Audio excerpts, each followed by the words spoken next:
Dando sequência às nossas entrevistas com os pré-candidatos à Prefeitura da cidade do Rio de Janeiro, nós estamos recebendo com muita alegria, com muita satisfação e, mais do que isso, com muito prazer, o nosso queridíssimo Índio da Costa. Ele foi candidato à vice-presidência da República com José Serra.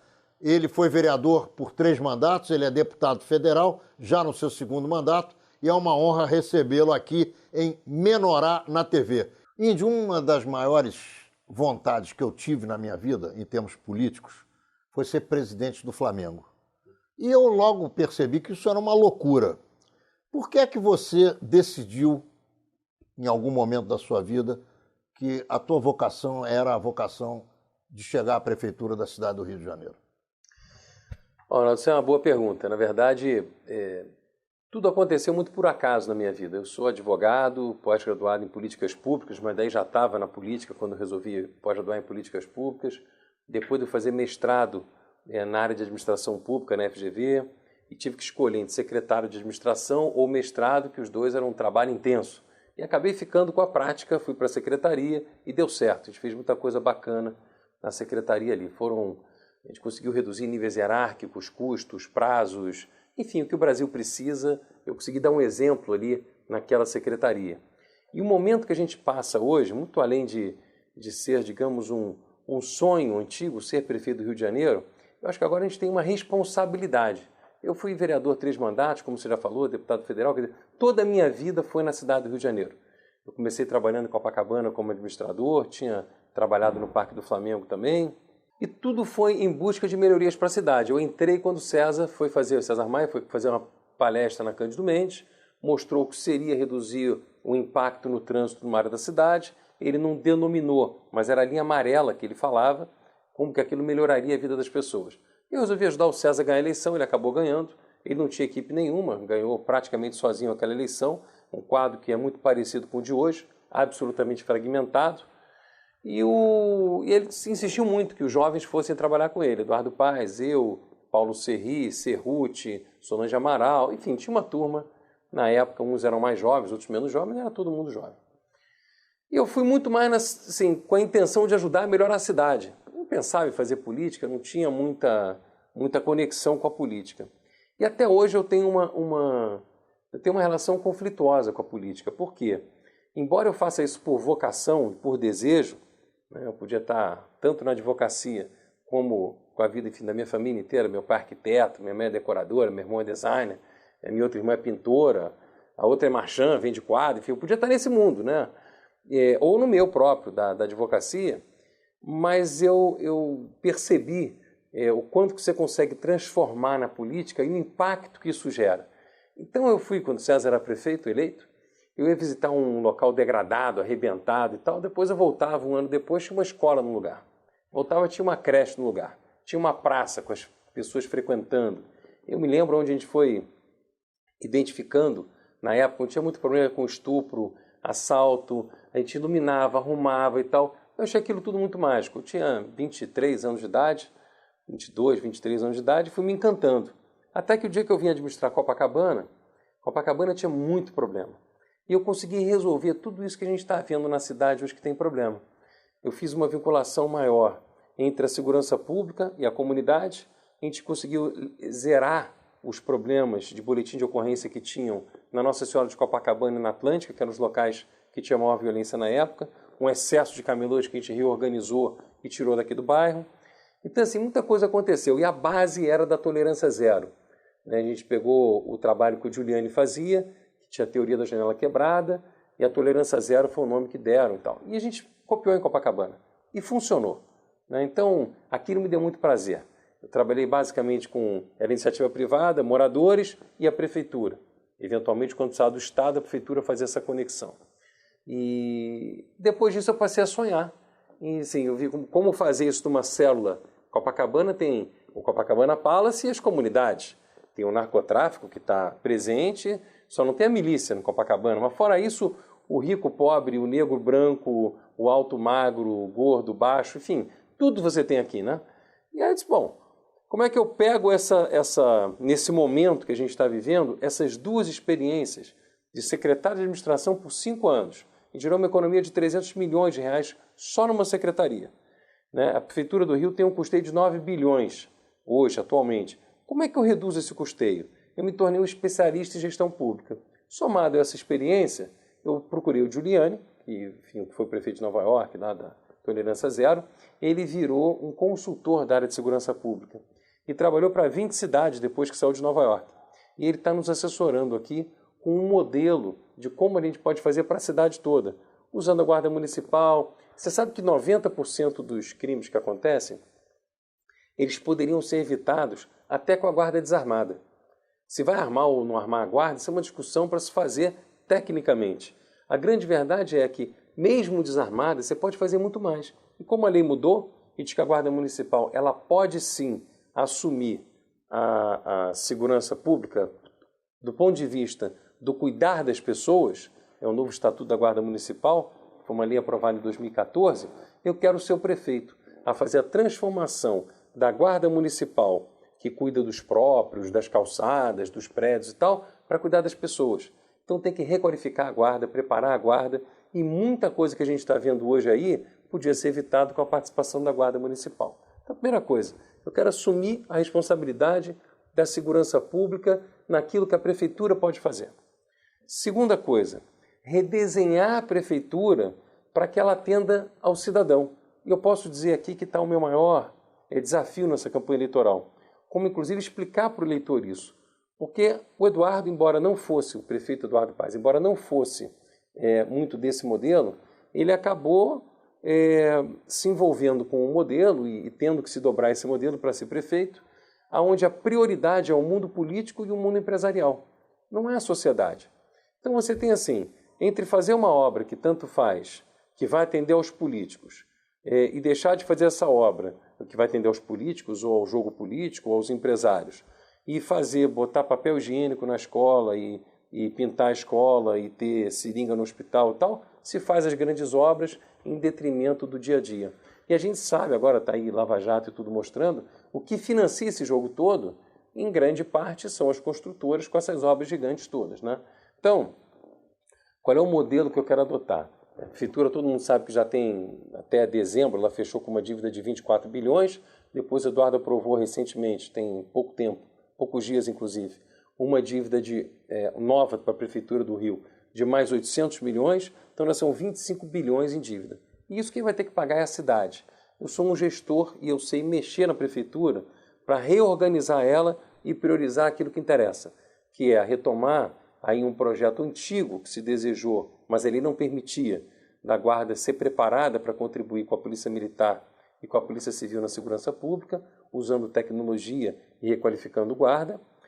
Avançar para que na área social a educação seja a base de tudo, então a área de assistência social, o esporte, a cultura, até a parte de prevenção da saúde, contribuam com a educação. Não é que a diretora da escola vai ter que cuidar de todos os assuntos, mas é que a gente vai priorizar os alunos da rede para ter acesso e para, ao mesmo tempo, fazer parte como educação complementar. Então, a educação, um segundo pilar. A saúde, um pilar em si, né? E aí basicamente, você trabalhar com tecnologia. Tudo vai passar por tecnologia, que o mundo está mudando com a tecnologia, né? Então, não adianta você negar isso. Tem que fazer da cidade uma cidade inteligente. E aí você pega a parte da saúde. O Jeff Bezos montou um sistema. Esse sistema ele já valia, da última vez que eu vi, 5 bilhões e meio de dólares. Então não pode ser um sistema ruim que tenha esse valor todo. Um negócio que passa aí de, sei lá, são 20 bilhões de reais. É um sistema que controla todo o processo na área de saúde pela visão do usuário e não pela visão do gestor apenas. O gestor vai tomar a decisão com base no que o usuário acha de cada etapa do serviço. Uma pesquisa sistemática, no final das contas. É uma avaliação sistemática, né? Como é o Uber, por exemplo, onde você acompanha e diz, olha, a corrida foi boa, não foi boa, e você tem, é tudo transparente. Então, na medida que você conseguir fazer, a pessoa está com dor de barriga, ela faz a marcação da consulta pelo telefone dela, ou pelo computador, ou se não tiver computador ou telefone, vai ligar para uma central de atendimento. E todo o processo por onde ela passar tem uma avaliação feita por ela.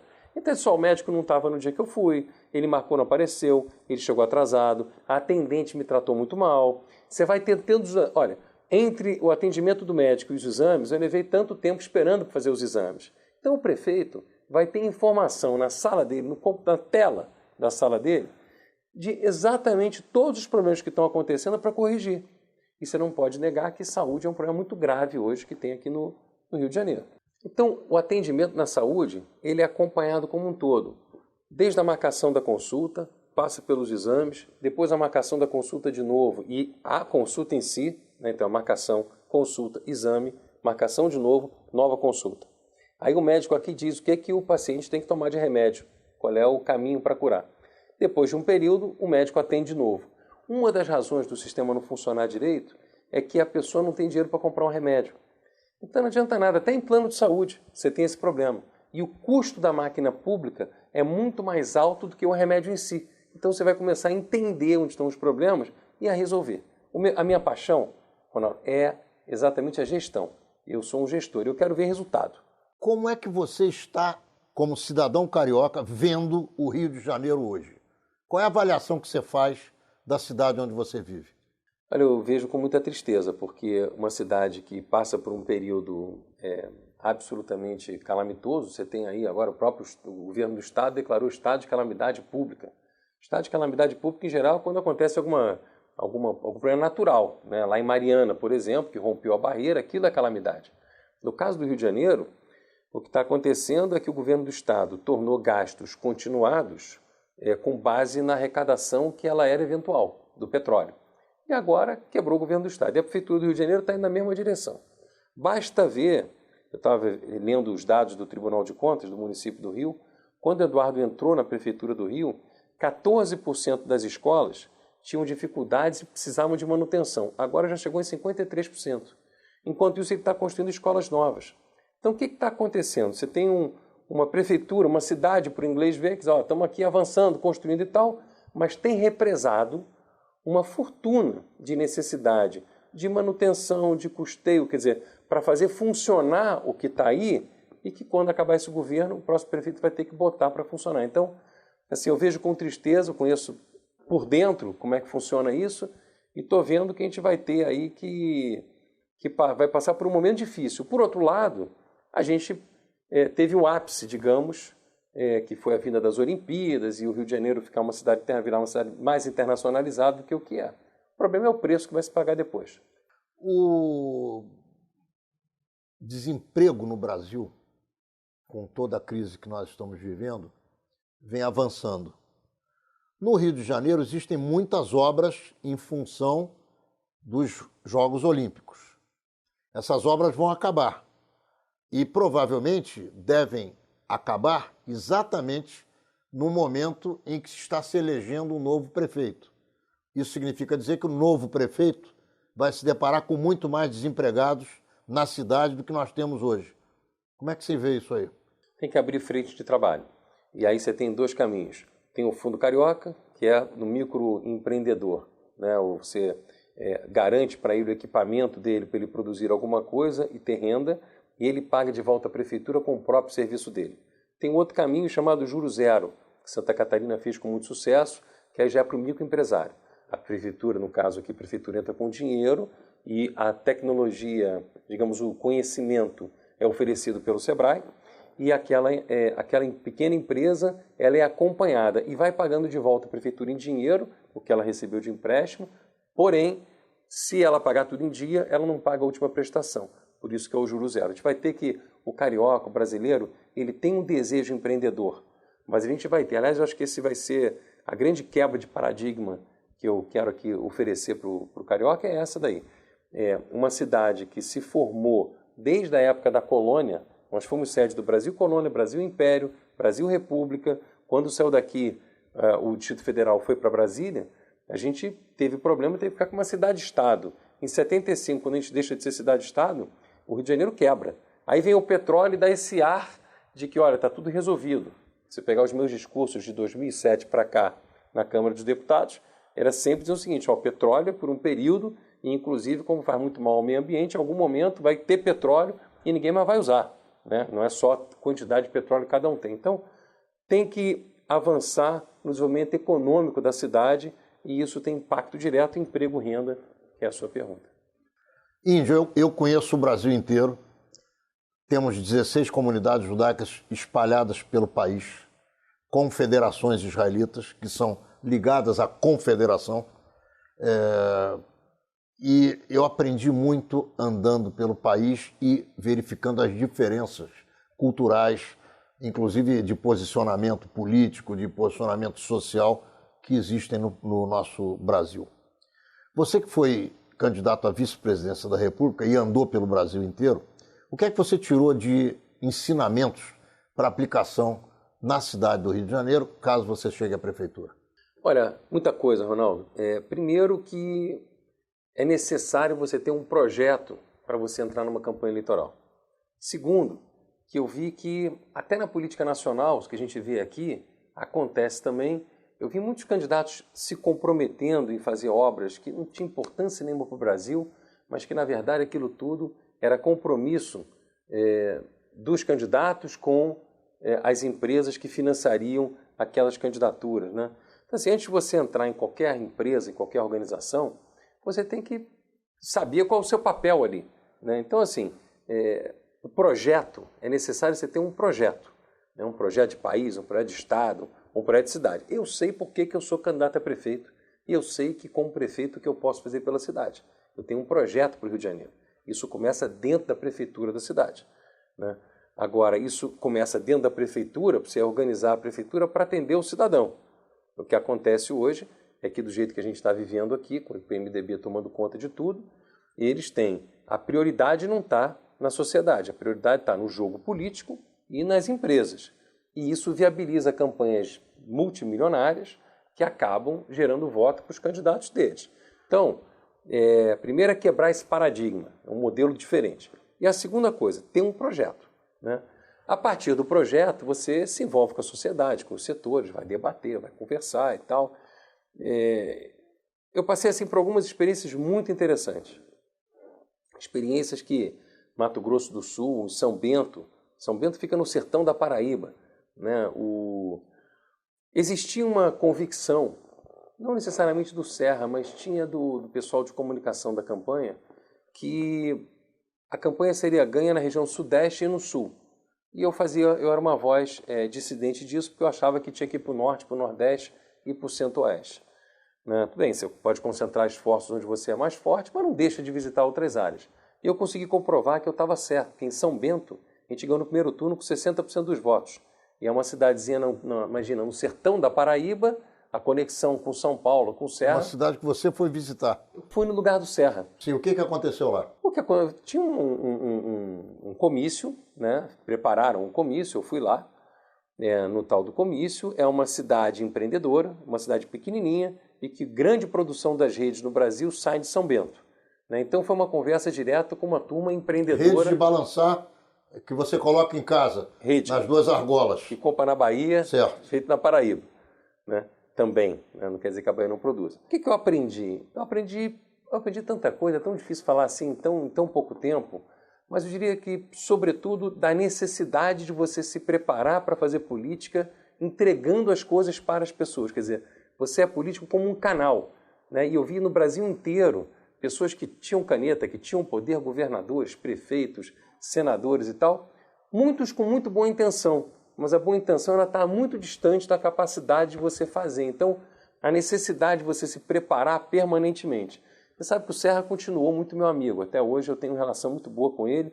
Aliás, com ele, com o Fernando Henrique, com Aécio, com Alckmin. Eu continuo muito, assim, digamos que... Eu me relaciono ainda com todos eles. Eu estou no outro partido. Eles vão ter candidato no Rio. A gente vai disputar a eleição aqui no outro campo. Mas tenho... E o Serra, ele tem uma característica. Ele pode não ser uma pessoa das mais gentis, habilidosas no dia a dia do trato e tal, mas é um sujeito que tem um projeto de país na cabeça. Então foi um prazer muito grande ter feito parte da chapa com ele. E hoje, para o Rio de Janeiro, inclusive, muito daquilo que foi feito em vários lugares do Brasil e que eu vi durante a campanha presidencial, eu estou trazendo para adotar na cidade do Rio de Janeiro. Existe um assunto dentro dessa linha de raciocínio que você está colocando aqui, que é fundamental na minha avaliação de cidadão carioca. Eu não consigo entender como é que depois de tantos prefeitos nessa cidade, Se você andar daqui do nosso estúdio 5 minutos e subir aqui no Pavão, você vai encontrar falta de água e falta de saneamento básico. Como é que você encara isso? Olha, é inacreditável, né? Inaceitável, incompetência alucinada. Eu vi, bom, você falou do Pavãozinho, a falta de saneamento. Se você andar outros 3 minutos para o outro lado, você vai ver o cheiro de esgoto na principal praia do Brasil, que é a praia de Copacabana. Tá certo? Inclusive em frente ao hotel, que é um hotel enorme, que tem ali, que é o Othon, você tem a 50 metros, 100 metros do Othon, um cheiro horroroso permanentemente. Então, a Prefeitura do Rio tem que assumir as responsabilidades daquilo que está na cidade. Naturalmente, com repasse de verba também do governo federal, do governo do Estado. Né? Mas acabar com essa discussão, isso é do Estado, isso é do governo federal, isso é meu, isso não é meu e tal, assumir a responsabilidade. Uma das minhas críticas hoje ao Eduardo, que disse, não, mas segurança pública não é comigo, com o governo do Estado. E uma pessoa foi assassinada na Lagoa com facada, a outra, bom, todo dia tem gente morrendo com facada, com objeto cortante, a Guarda Municipal não podia evitar?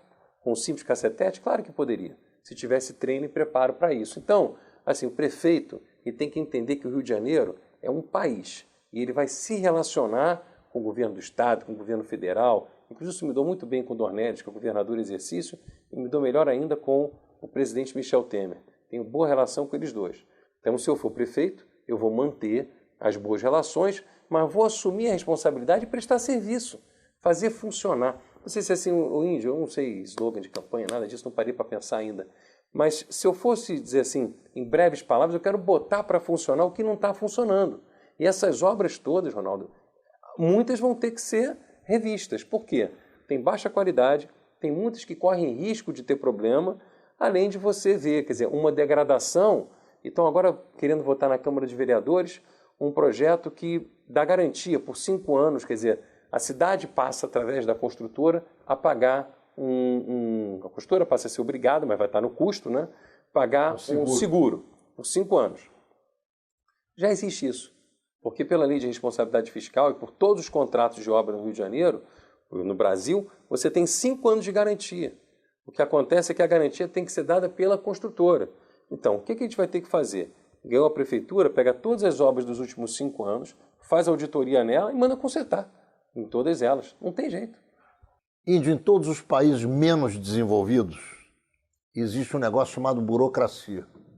E nas grandes cidades, essa burocracia parece que ela se transforma num ente desproporcional. É diferente no Rio de Janeiro? Como é que você vê essa história? Como é que o empreendedor pode chegar rapidamente a montar sua empresa? Como é que as coisas podem andar mais rápido, se você acha que isso é possível? Qual é a tua informação a respeito desse tema? Olha, esse é o grande problema do Brasil, né? Quer dizer, além da falta de vergonha dos políticos aí nessa confusão toda que a gente está vendo, que cada dia cai um, né? Além disso, você tem uma máquina burocrática no modelo português, a gente, enfim, tem essa herança, né? E a burocracia ela foi tomando conta de tudo. Grande parte dos problemas que a gente vive hoje tem a ver diretamente com a burocracia. Em momentos de crise, o governo toma uma outra proporção, né? E a gente está numa crise enorme. Então, hoje o governo ele é muito importante. Mas burocratizado do jeito que está, é um absurdo. Eu te pergunto, por que tem que ter alvará? Por que tem que ter licença de obra? Por que tem que existir o habite-se? Né? Nem a Prefeitura do Rio tem habite-se. As pessoas moram no Rio de Janeiro, de um lado você tem a cidade formal e de outro lado a cidade informal. A cidade informal pode tudo, constrói e tal, e a legislação não atende a isso aqui, minimamente. Do outro lado, a cidade formal ela tem tanta dificuldade de se formalizar que muitas vezes ela vai para o ilegal. Então, a gente vai ter que trabalhar essas duas realidades e integrar essas duas realidades. Você não vai conseguir mais tirar as grandes favelas. Então vai ter que legalizar essas casas. E aí legalizar significa dar o direito da posse, da propriedade. Que a posse já tem, mas tem que ser proprietário. Até para ter reversão. Né? O sujeito poder depois pegar a casa dele, limpar a casa dele para abrir algum negócio, quer dizer, ele vai se sentir mais seguro. Então, de um lado, você vai ter que formalizar e legalizar essa cidade. E de outro lado, essa cidade, digamos, da carteira assinada, cidade legal, formal, né? A cidade formal, ela tem que ter acesso aos serviços e à possibilidade de empreender sem tanta burocracia. Alvará é da época do Império. Alvará era para o imperador saber quem ia gerar dinheiro, né? E quem ia ganhar dinheiro na sua área, na sua região, e aí ele tinha que cobrar um pedaço daquilo. Não faz mais sentido. Hoje em dia é nota fiscal eletrônica. Então o que você tem que ter é licença de trânsito em alguns casos. Mas psicólogo. O que psicólogo tem que ter? Advogado. Advogado, escritório pequeno, com pouca... Por que tem que ter alvará de funcionamento? Qual é a lógica disso? Né? Então, a casa, construção da casa. Né? Como já falei aqui, sou filho de arquiteto. Eu acompanhei essa vida inteira de perto. Você pega uma casa, você tem área bruta locável, área total edificável, afastamento frontal, afastamento lateral, gabarito. Pronto. Agora, o que você vai fazer na sua casa? O que a prefeitura tem a ver com isso? Se o banheiro é grande, se o banheiro é pequeno, se tem 10 banheiros, se tem 3 banheiros, se tem 1 banheiro. Então é o seguinte, como é que você facilita, como é que você simplifica, como é que você pega aquele remendo, aquele código de obras e transforma em algo que seja simplificado? Depois, complementando até a minha resposta em relação ao Brasil, aqui, para o que eu aprendi na campanha nacional, para aproveitar aqui, o Rio de Janeiro não tem uma área de planejamento urbano. Então eu quero pegar a Secretaria de Urbanismo da cidade e, em vez dela ser aquela Secretaria do carimbo, que só burocratiza a vida de todo mundo, ela passar a ser uma secretaria que planeje o Rio de Janeiro. Então, a Secretaria de Planejamento Urbano e Mobilidade. E debaixo dela ter obras, habitação, meio ambiente, saneamento, toda a parte de urbanismo de baixo, mas de uma visão que é uma visão do futuro da cidade que você deseja. Como é que você vê, você que foi um dos relatores, ou o único relator da Ficha Limpa? Deixa eu te explicar como é que foi essa história. Eu fui o principal articulador da aprovação do Ficha Limpa no Congresso Nacional, na Câmara dos Deputados e no Senado. Então, você que conhece esse tema, que é o mais importante, não é se foi articulado, ou articulador, ou relator, não importa. Você eu fui relator. Foi relator. Fui também. Mas isso significa que você estudou esse tema, que você... Eu escrevi. Escrever, você teve que aprovar, você teve que falar com todo mundo para poder levar isso adiante. Como é que você está vendo a situação do Brasil? Como é que você vê o Sérgio Moro? Como é que você vê a Lava Jato e esses rapazes do Ministério Público, que eu posso citar um deles, que é o Dallagnol, que representa os outros? Bom, primeiro que o Moro e o Dallagnol estão cumprindo a lei, ponto. E é obrigação de todo mundo cumprir a lei, tá certo? E acho que eles têm que ser blindados e protegidos para que eles continuem fazendo o trabalho que eles estão fazendo. De outro lado, você tem o processo político no Brasil. E aí vale aqui a pena até assim, ter uma oportunidade de dizer para as pessoas o seguinte, o Ficha Limpa foi tão importante, e ele é tão importante, que todo esse pessoal que cometeu algum ilícito e que foi condenado, Dirceu, Palocci, Lula, se ficar, agora me parece que aquele sítio é dele, né? Então se ficar comprovado que o sítio é dele, ele fica inelegível por 8 anos, tá certo? Eduardo Cunha, se renunciar agora, por causa da lei do Ficha Limpa, está inelegível por 8 anos. Se ele não renunciar, ele for cassado e ele for condenado, ou mesmo no mandato for condenado, ele fica condenado, ele fica 8 anos inelegível, mais o tempo da pena. Então, o Ficha Limpa, muita gente não sabe direito, mas já tirou assim, milhares de candidaturas que iam acontecer e que as pessoas recuaram com medo de fato, disputar e depois não conseguir tomar posse. Esse é um ponto. Segundo ponto, todo mundo que cometeu o ilícito e que está condenado agora não vai poder voltar para a política. Né? Você sabe que eu tenho respeito, muito respeito pelo sonho petista, mas nunca votei no PT e nunca acreditei no PT. São coisas diferentes, né? Quer dizer, então, o sonho do eleitor petista, de que era possível ter um governo mais voltado para as pessoas, eu sempre respeitei muito. O que eu não acredito é que o caminho que eles sugerem seja o melhor caminho. Na minha opinião, tem que ser o Estado, seja nacional, municipal, estadual, não importa o nível, ele funcionando com eficiência para entregar serviço de qualidade. Eu acho que aí você consegue fazer a reversão social que é necessária, né? Então, são modelos diferentes, mas a metodologia que eles usaram, e que aqui no Rio de Janeiro, por tudo que a gente está lendo nos jornais, parece que é a mesma do governo federal, essa turma tem que ficar inelegível, não tem jeito. Não dá para você quebrar a Petrobras, quebrar a Eletrobras, quebrar o Brasil inteiro para manter um projeto de poder absoluto. Estamos de volta com o Índio da Costa, pré-candidato à Prefeitura do Rio de Janeiro pelo PSD. Tá certo ou tá errado? Certo. Aprendi. Estamos aqui para isso. Ô Índio, O Brasil, constitucionalmente, você é advogado, é um país que não tem religião.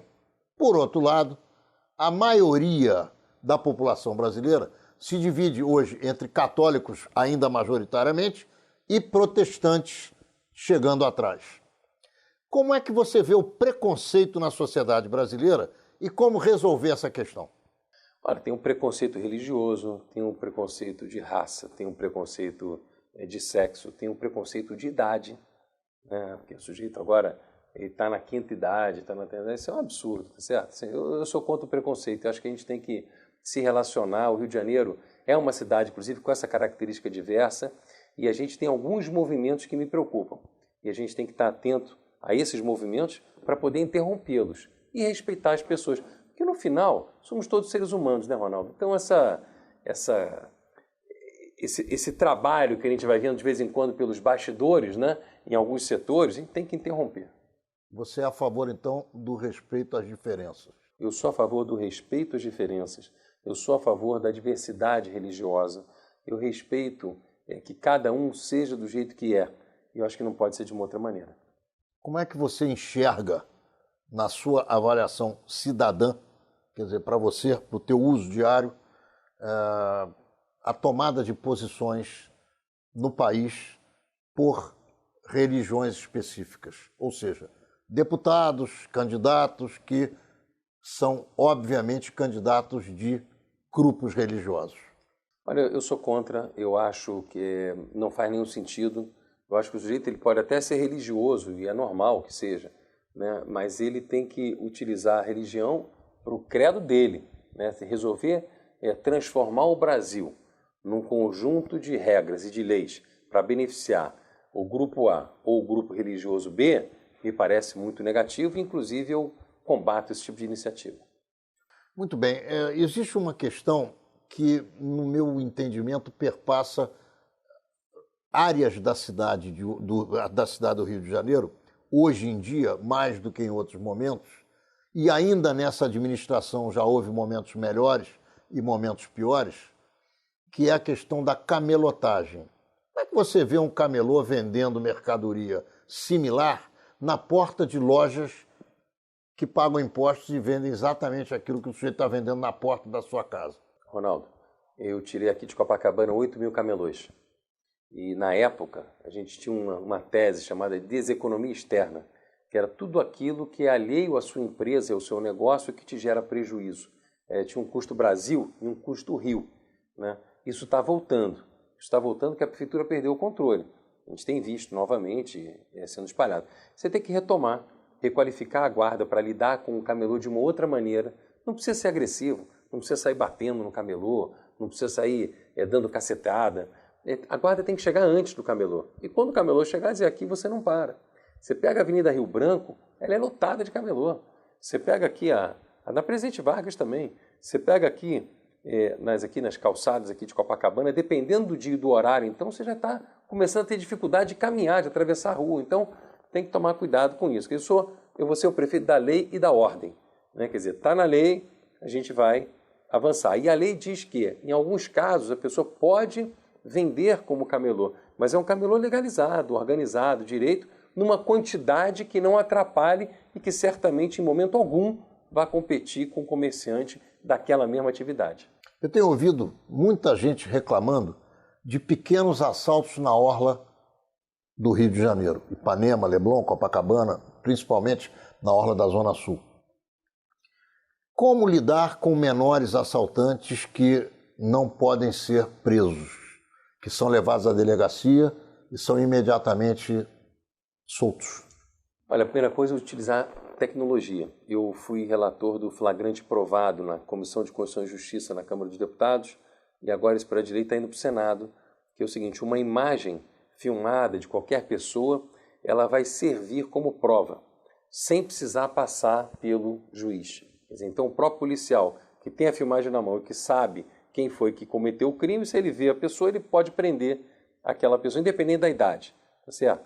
A questão da juventude, ela tem que mexer no ECA, o Estatuto Criança e Adolescente. A gente está trabalhando lá, eu fui favorável à redução da maioridade penal e, para te ser muito sincero, eu acho que se não tem idade para o crime, também não deve ter idade para a punição. Deve ter modelo de punição. A regra, por que você prende alguém? Primeiro, para evitar o mal que essa pessoa possa causar para a sociedade que está solta e que paga imposto. Segundo, paga imposto para funcionar o Estado, o sistema todo. Segundo, é para você buscar requalificar essa pessoa. O Estado, ele está falhando nas duas questões. Primeiro, ele não prende todo mundo que devia estar preso e fica alegando que o presídio está lotado. Então, que se construa mais presídio. E segundo, ele falha muito na recuperação dessa pessoa, que é um outro trabalho também. Eu fui aí o autor do projeto de lei que virou lei, chamado Agente da Liberdade. A gente requalificou, assim, reposicionou milhares e milhares de ex-presidiários no mercado de trabalho. E acho que esse trabalho tem que voltar. Eduardo parou com ele, tem que voltar, porque o sujeito também que foi preso, está solto, que não tem atividade econômica para ele pagar a conta dele, ele não pode voltar a fazer o que ele aprendeu e que o levou para a cadeia, né? O guarda municipal anda desarmado. O PM pertence ao Estado. Como a prefeitura pode se envolver com a questão da segurança? Você falou um pouco disso anteriormente. Eu quero te pedir para você aprofundar um pouco mais, porque eu tenho certeza que tem gente aí preocupada com esse assunto. Inclusive eu. Quer dizer, eu fico vendo assalto, tudo que é lugar que eu vou. Então eu estou circulando muito a cidade, não interessa se é Zona Norte, Zona Oeste, Leopoldina, Zona Sul, qualquer área da cidade do Rio de Janeiro, é uma preocupação muito grande de todo mundo. E como as UPPs, elas quando começaram, havia uma força policial e naquela comunidade não havia tiroteio, a UPP acabou fazendo com que os bandidos especializassem em crimes silenciosos. Não foi à toa que isso aconteceu. Agora as facadas que a gente vê na cidade, os cortes que tem com objeto cortante, isso foi um treino que essa turma recebeu de um grupo de Angola, que usa bem faca, para assaltar e matar no silêncio. Então, nas comunidades, durante o período de UPPs, aconteceram alguns incidentes que a imprensa não cobriu, mas que as pessoas morreram esfaqueadas. Isso desceu o morro. Então, desceu o morro, um ponto de vista conceitual, quer dizer, saiu dessa briga de gangues e veio para a cidade, veio para o asfalto. A Guarda Municipal, ela tinha uma legislação que mudou. O Estatuto da Guarda Municipal, ele mudou em 2014, é a Lei 13.022.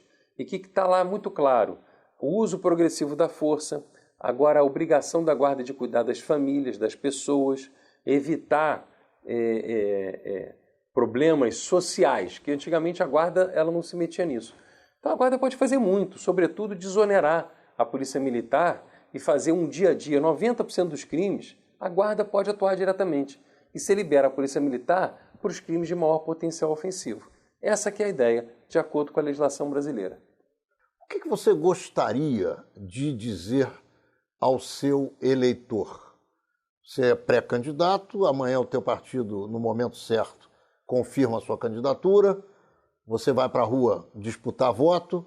O que você gostaria que o seu eleitor que assiste o Menorá na TV soubesse a respeito dos seus pensamentos, dos seus sentimentos e daquilo que você efetivamente gostaria de fazer?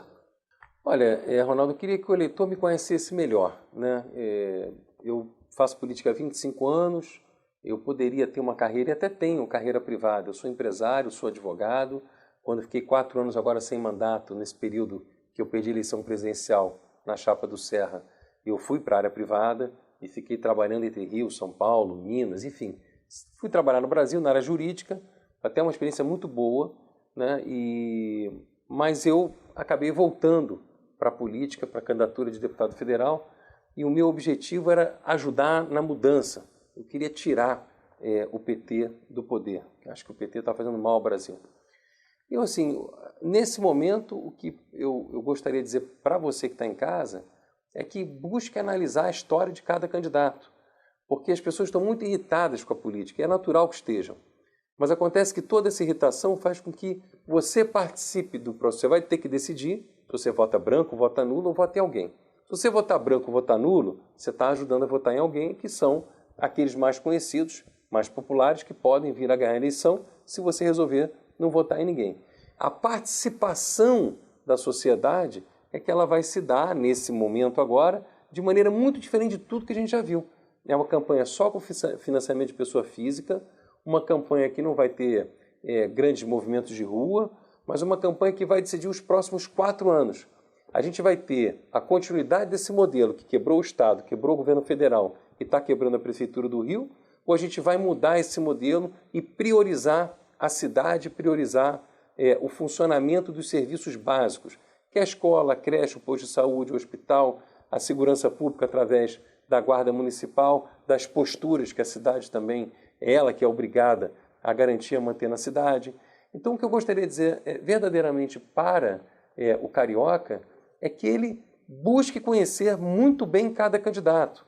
Né? Eu fui relator da lei do Ficha Limpa, não foi à toa. Eu sabia, e eu apresentei 2 anos antes de eu ter sido relator da lei popular, uma igualzinha, por isso que eu virei o relator. A política, ela é, embora hoje rejeitada por muitas pessoas, ela é o único instrumento, é o único caminho para uma saída verdadeira.